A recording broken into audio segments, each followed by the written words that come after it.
Görürsüz, inqilablar arasında müddətlər necə kiçilməyə başlayır və heç kim artıq informasiyaya əmin deyil ki, 5-ci sənaye inqilabı nə vaxt başlayacaq.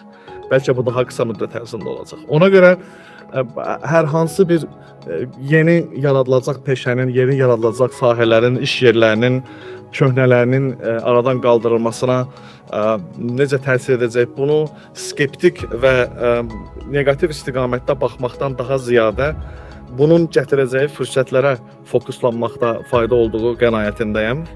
2017-ci ildən sonra doğulan uşaqların yarısından çoxunun əmək qabiliyyətli yaşına çatanda hansı işi görəcəyi hələ bəlli deyil, icad edilməyib.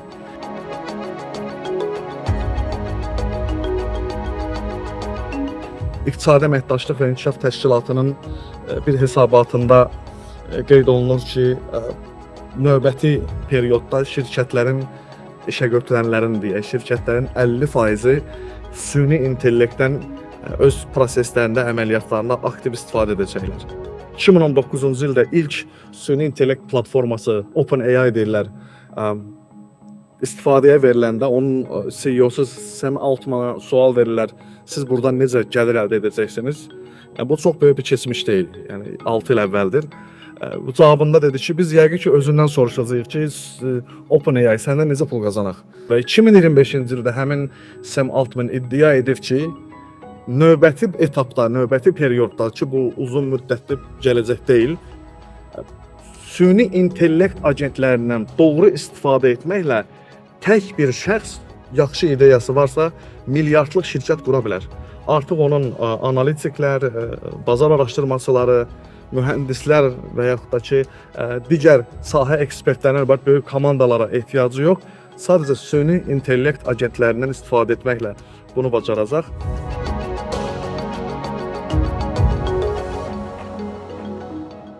Yeni dövrün tələblərinə uyğun olaraq 2025-2030-cu illər aralığında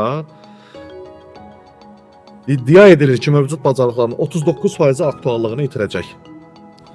Və işə götürənlərin 63%-i bu Dünya İqtisadi Forumunun işlərin gələcəyi hesabatında, eyni zamanda İqtisadi Əməkdaşlıq və İnkişaf Təşkilatının araşdırmaları və hesabatlarında qeyd olunur ki, işə götürənlərin 63%-i məhz bacarıq çatışmazlığından bizneslərini transformasiya etməkdə çətinlik çəkdiklərini iddia edirlər.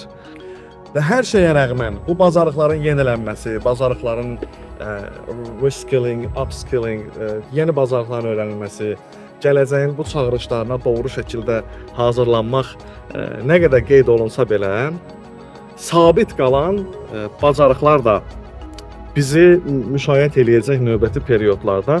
Bu 3 bacarıqdan danışacağıq. Biri problem həll etmədir, biri ünsiyyətdir, biri komanda işidir.